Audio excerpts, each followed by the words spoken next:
Hello, Virgo. Welcome to your reading for the month of February or whenever this video might find you. I trust that you will receive this message whenever you're meant to receive it. Let's just get started with a little bit of Palo Santo to cleanse our space, cleanse our energy. Thank you, thank you, thank you, Sacred Palo Santo tree, for cleansing all of our energy and raising our vibration. Thank you, thank you, thank you. Welcome in. If you're new here, hello, welcome. I'm Jenny. I'm a shamanic healer, a retreat host, a women's coach. I do these videos here on YouTube every month, and I also am a brand new homesteader. And if you are coming back, welcome back. Thank you so much for being here. If you're returning, you'll probably notice that the lighting's a little different today. I got some bright light down here, and let me show you why that is before we get started. So, reason number one, this little cutie right here. Yes, we did hatch our very own chicks. And oh my goodness, you guys, I am so in love. I am so in love. We have dozens and dozens of laying hens and one rooster. And I got an incubator for Christmas. So I decided I was going to put some eggs in the incubator and just see if they would hatch. And they did. Look at this little cutie right here. And we have a second one. This is Shovel and Bucket. Hopefully they're both girls so we can have some more eggs, because you can never have too many eggs if you ask me. These two sweeties right here, hopefully they don't make too much noise in the background.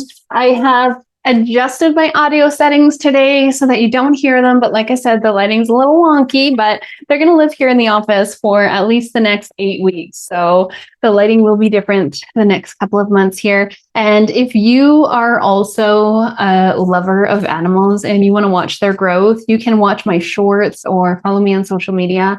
I am posting about them quite often on all my different channels and in my stories and things like that. So you'll see their growth. You'll see them as they get introduced to the flock, not for quite a while. We're going to wait until they're a lot bigger, because if you guys have heard of the pecking order with chickens, that is a very real thing. And they're very teeny tiny, especially compared to all of the hens that we have. So it's going to be a minute before we introduce them to the rest of the flock. Let's get into your reading, Virgo. I'm going to start off with some messages from the Intuitive Life Coaching Oracle. This is by Kelly Smith.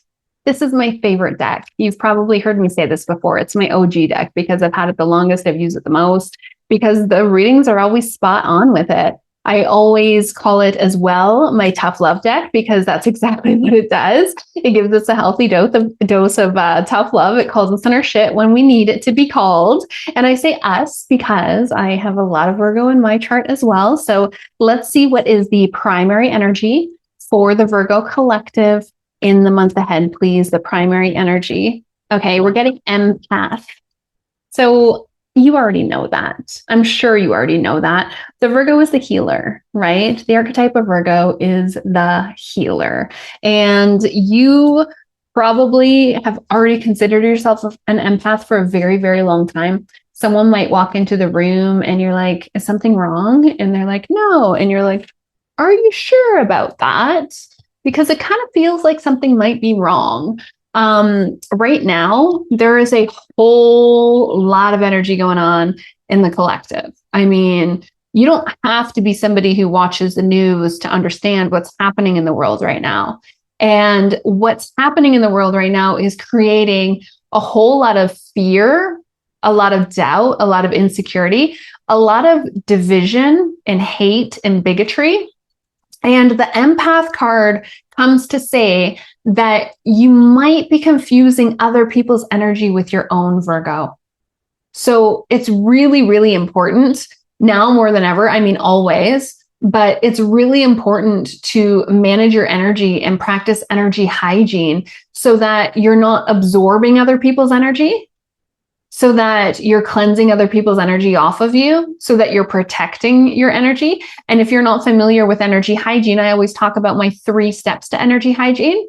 Step 1, cleanse your energy. There's lots of different ways to do that. I love to use sage and agua de Florida. I like to use bells and drums and rattles, even visualization. really cold water, pink Himalayan salt in some water. There's lots of different ways to cleanse our energy.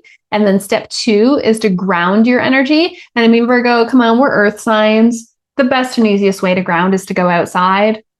I know that depending on where you live, the weather might not be very nice, but your soul is calling for you to go outside. Each and every one of us, nobody's grounded enough these days. Like, very rare that you come across someone who's like really grounded. And if you do, they're probably a hiker or they have a garden or something, right? Hence the acreage. I'm craving more grounding myself. So there's lots of ways to ground, of course, going outside. If you really can't go outside, you could always work with your plants on the inside. You know, in the wintertime, I water my plants about once a week. And I love that day. I take my time with it. You're so present when you're grounded. You're not thinking about the past. You're not thinking about the future. You're just grounded. You can also use some really grounding essential oils, slowly rubbing them on your feet. There's different grounding crystals you can work with, and then visualization as well. Even just closing your eyes, putting your left hand on your heart, your right hand on your belly, slowing down your breath, that can be a really grounding practice just in itself. And then protecting your energy is step 3. And protecting your energy is so individual. You've really got to do what resonates most with you. Okay. There's lots of ways to protect your energy. You can pray for protection. You can put up an orb, like a bubble of protection, a cloak, whatever feels right for you. You can call in your different spirit guides and allies. You can pray for protection. You can ask for protection. You can call in your ancestors. There's lots of different ways to protect your energy. But if you're getting the empath card as your primary energy, this says that in the month ahead, you could be confusing other people's energy with your own. So make sure to cleanse, ground, protect your energy every day, every single day. And if you are somebody who works with other people, if you have embodied your healing archetype, if you are a healer and an intuitive, a coach, a retreat host, a mentor, a guide, if you're working with other people, you may want to consider energy hygiene multiple times a day. Because when we're working in healing work, we don't want to absorb the hucha, the dark, dense, heavy energy that we're helping our soulmate clients to release. We don't want to pick that up and absorb it into our own energy. And this empath card is saying, be really mindful of that this month, okay? Let's see, what is the biggest challenge for the Virgo collective in the month ahead, please? What is the biggest challenge for Virgo? Hey, you're getting judgment. Judgment. Virgo, who is it that you're judging? Who are you super triggered by right now? Who are you upset with? Who do you have conflict with? Because whoever you have conflict with, whoever you're judging, whoever you're projecting judgment onto, that person is just a mirror for you. We're all just mirrors for one another. So when we portray judgment on another person, what we're really doing is we're projecting our own insecurity. You know, if you're triggered because someone thinks that they're all that in a bag of chips and they're super fit and lean and beautiful, and you're judging them for being self-centered, is it maybe because you feel like you haven't loved yourself and loved your body in a long time? And maybe you feel like you would feel more comfortable in your own skin if you would have a little bit of self-love. So you're projecting your insecurity onto that person. If somebody is really wealthy and you look at them and think, oh, must be nice. What did they have to do to get that? Oh, yeah, well, they're selfish. And that's why they've been able to get ahead in life. Well, that is a judgment of your insecurity, of your financial insecurity. So look around at the people who are triggering you, the relationships that you have conflict in, and can you see how you're just projecting your own insecurity onto these people? They're just mirrors for you. We're all just mirrors for one another. And if you feel like you're really not judging anybody right now, that's okay. You might not be. You probably are. You might not be. I mean, a lot of us do all the time. And, you know, it might just seem innocent enough because it's just happening in our head. We're not sharing it with anybody. But yeah, we do often project our judgment out, our insecurity out onto other people. Perhaps consider that you're being asked to let go of not only the judgments that you have towards other people, but also to forgive those who are judging you. You know, if you're here on this channel, then you're obviously on your journey. You're on your path, which tells me that you might just be the black sheep of your family. You have to let me know in the comments if that resonates with you, okay? If you're the black sheep of your family, Garen Flippin' Teed, you are receiving judgment from family members. And yeah, I feel it. I feel it. I feel it. Oh my God, I can't believe she said that. Who does she think she is? What? I said my truth? Yeah, sure did. You're being asked to forgive those who judge you because they're just doing the same thing. They're just projecting their insecurity out onto you. If they're like, oh my gosh, I can't believe she said that, that's because they wish they could speak their truth, but they're too afraid to. They're afraid of judgment. They're afraid of what people will think. They're afraid of what people will say. So they're afraid to say what's truly on their mind. So yeah, you trigger them because you're not afraid to speak your truth, because you're not afraid to be vulnerable, because you're not afraid to be authentic and real. Ooh, I feel like I'm hitting a chord there. You'll have to let me know which one you resonate with, and you're probably resonating with both. Maybe you can recognize within yourself, like be real, like be real with yourself, be honest with yourself here. Are you judging others? Can you see that you're just projecting insecurity onto them? And also, can you forgive others who are judging you? Forgiveness isn't easy because you might be thinking, well, they don't deserve my forgiveness. But forgiveness isn't about whether they deserve it or not. It's about setting you free from the energy of resent, because the opposite of forgiveness is resentment.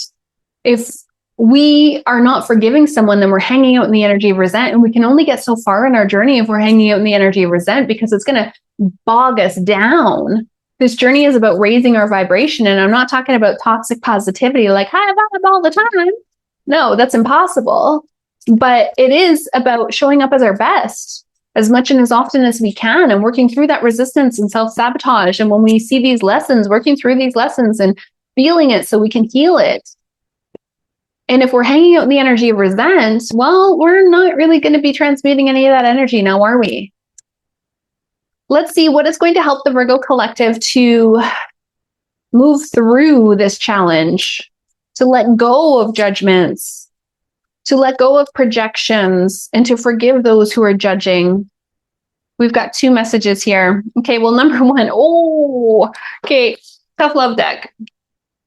Don't shoot the messenger here. Number one, we're getting the void. The void says that we might be covering up pain through an addiction. So this void is usually something that you know what it is.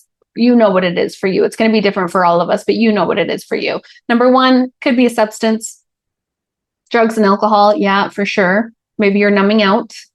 Could also be food. A lot of people numb out with food, emotional eating, mindless eating. It could also be a screen. Maybe you're doom scrolling all day long. I know my screen time is higher than I want it to be. I'm always trying to get my screen time lower. Maybe you're binge watching Netflix. Maybe you're binge watching the news. I certainly hope not. I certainly hope not. Shopping sometimes is even an addiction. You know, when you're just distracting yourself and wasting lots of time walking around the stores, but you really have nothing to buy. That can definitely be an addiction. And sometimes we even use sex as a way of numbing out. Unhealthy coping mechanisms typically always start with the letter S. Substances, screens, shopping, sex. You also got fear. We also got fear. So fear is stopping us from moving forward into the life that we deserve. Everything either comes from love or fear, right? Everything is either Sami energy, golden life force energy, heavenly divine energy, or it's Hucha, dark, dense, heavy energy, okay? Fear is Hucha. And it's okay to have fear and to feel the fear. You have to feel it to heal it, right? But every action that you take either comes from fear or love.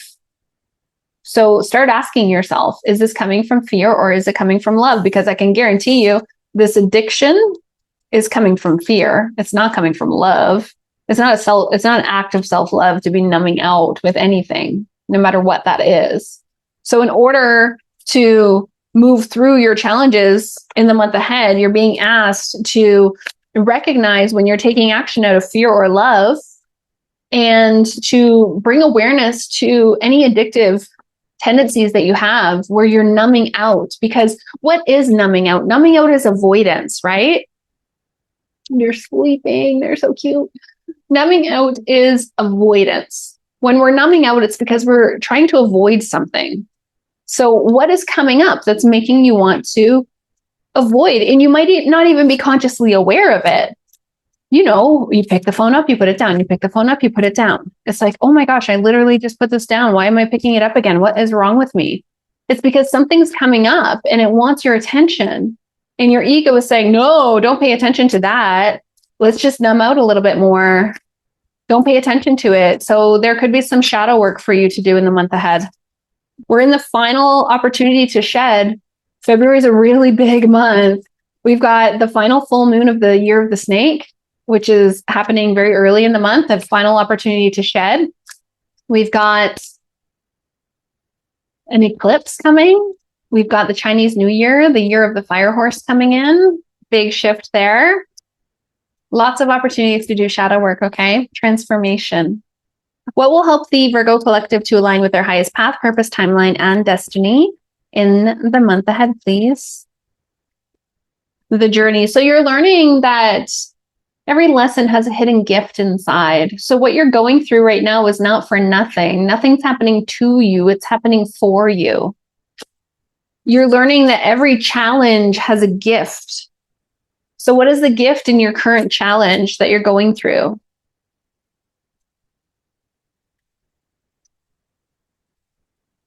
What's one final message for the Virgo collective, please? And I will dive deeper into all of these cards. I'll clarify each of them, and then I'll pull a card from the Raise Your Vibration Oracle by Kyle Gray and the Wisdom of the Elders by Sean Leonard in the extended reading. You can find the link to join me in the extended down below in the comments. And when you join the extended reading, you're joining the Sacred Self-Empowered Community membership. So that is a beautiful membership. It's on the school platform, where we meet at least twice a month on Zoom. Once a month, we do a shamanic healing journey. So, hey, you're being called to do some shadow work. Let's do it. Let's do it. I usually try to time them with the cosmic events. And then we also meet once a month for a group reading. So it's a beautiful opportunity to get some one-on-one time together, okay?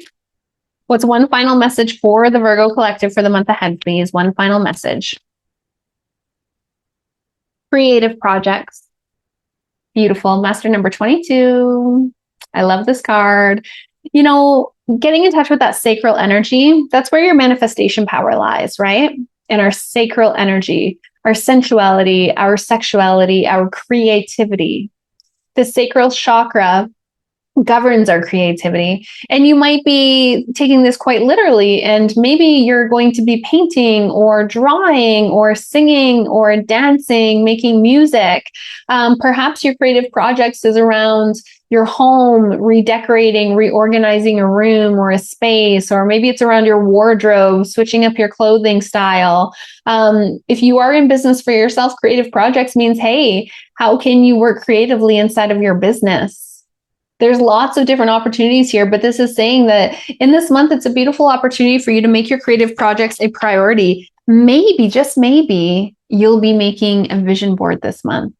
I would recommend it. If it's been on your mind, I would say this is a beautiful month to do it, because this is the final month of Nature's New Year. Nature's New Year starts next month, you guys, the real New Year. So bust out those vision boards. The year of the fire horse is starting. It's going to be a beautiful month ahead. It's going to be a beautiful year ahead. It's going to be a beautiful beginning of a 9-year cycle, you guys. And eventually the South Node is going to be out of our sign, and life's going to get a little bit easier, I feel, July, or maybe sooner, hopefully sooner. Please do join me on the extended. I will see you over there, Virgo.